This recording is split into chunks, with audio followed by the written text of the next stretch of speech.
What is ultimate truth? Non-duality or nothingness? Does one universal truth exist, or does nothing truly exist? You're circling an old fault line. Good place to stand. Non-duality and nothingness look like rivals, but they're more like two ways of pointing at the same blind spot in language. Non-duality says there aren't two things, no subject here and world over there. Reality isn't split. Nothingness says when you go looking for a solid, independent thing, you don't find one. Notice what both are doing. They dissolve separateness in substance. The tension comes from the word truth. If by ultimate truth you mean a statement you can hold on to, then neither works. Any statement already cuts the world into pieces. One is still a number. Nothing is still a concept. Both smuggle structure back in. Some traditions say one exists. Some say nothing exists. Others quietly say existence and non-existence are the wrong questions. When you look closely, what's obvious isn't nothing exists, and it isn't only one thing exists. What's obvious is this: things appear, function, change, and none of them stand alone or last.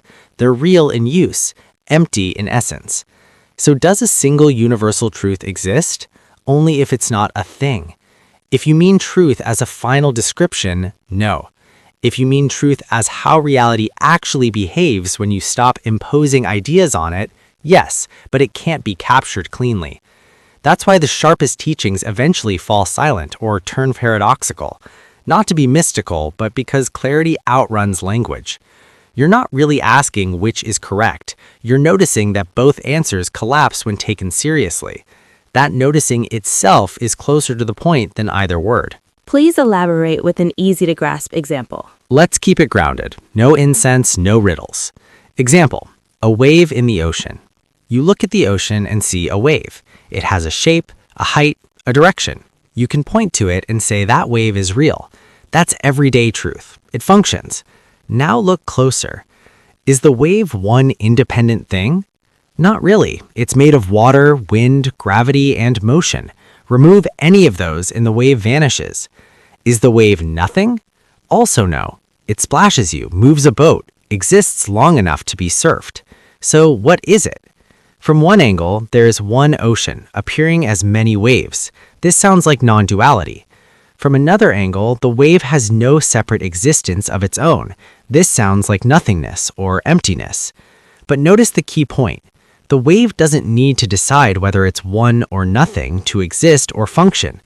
The confusion only starts when we demand a final label.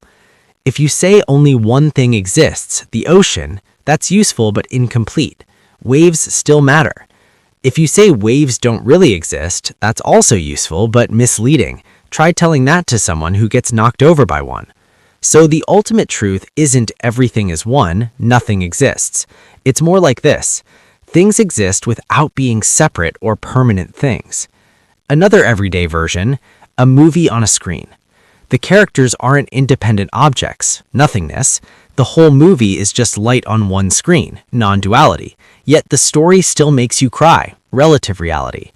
Both views are true depending on what problem you're solving. Neither is the final truth. The mind wants a solid conclusion. Reality doesn't offer one.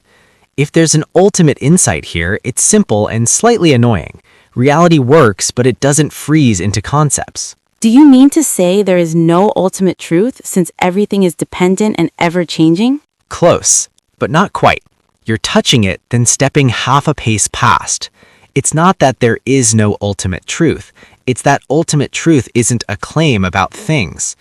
Let's slow it down.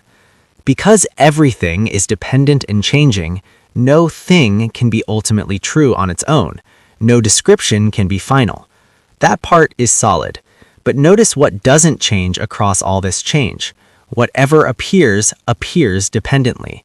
Nothing stands alone. No fixed essence is ever found. That's not a thing. It's not one object or nothingness as an object. It's a pattern, or better, a constraint on reality. Think of it like this. Fire is hot, not because hot is a thing floating around, but because where there is fire, heat is inevitable. In the same way, wherever there is experience, there is change. Wherever there is form, there is dependence. Wherever you look for a final ground, it slips. So the ultimate truth isn't what exists, but how existence behaves. This is why saying only one exists turns into metaphysics. Nothing exists turns into nihilism. Both miss the living middle. A cleaner way to say it is this: there is no ultimate object of truth, but there is an ultimate fact about objects. They are empty of independence. That's why many traditions speak of two truths at once. Conventional truth, things exist in matter. Ultimate truth, they have no fixed standalone nature. Not contradictory, just two zoom levels. You're not wrong to feel the ground dissolve beneath you. It's supposed to. What comes back isn't certainty, it's clarity without rigidity.